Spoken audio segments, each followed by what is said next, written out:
কেন যে এক লোকের লগে কাজ করে আর এর লগে আলাপ করছে পরে কইতেছে ভাই হন এর মতন বাইরেতেছে আমার বাসুর এরকম ঘুরাইছে আমি ডাক্তার ফোন দিই পরে আমার ফোন দিয়ে কইতেছে তো হাসিবুল ফোন দিছা পরে তোমার আমি ফোন দিই এটা হচ্ছে আপনার কোনো গরু খোরাবে বা হাত পা বসে দেবে, কোনো গরু আপনার খেসুনি বা কাফুনি বা শ্বাসকষ্ট হইতে পারে, কোনো গরু নাক দিয়ে মুখে লাল আসতে পারে, অস্থির হইতে পারে, খাওয়া বন্ধ করে দেবে, শরীরে উঠতো না, বিভিন্ন লক্ষণ আছে।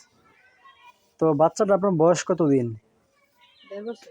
1.5 বছর। তো স্বাস্থ্য তো ওরকমভাবে হয় নাই, এমনি কী খাবার টাবার তাকে খাওয়ান? এই যে খের স্বাভাবিক। আর ওই যে ভুসি দা পানি দেই পুরা দা এই পর্যন্ত তুলা দেই রাত্রে। আচ্ছা, এই পর্যন্ত তাকে কয়বার খাওয়ানো হয়েছে কৃমির ওষুধ? কৃমির ওষুধ একবার খাওয়াইছি আমার আগে 3 মাস পর পর খাওয়াই দেবে কৃমির ওষুধ 1 নাম্বার। আর লিভার টনিক, জিঙ্ক টিঙ্ক, ভিটামিন দেওয়া লাগবে। এটা কিচ্ছু দিছি না দিতে হবে, কারণ শরীরে যদি আপনার ভিটামিন থাকে তাহলে আপনার গরুগুলোকে ভাইরাসে ব্যাকটেরিয়া রোগবালাই কম হবে।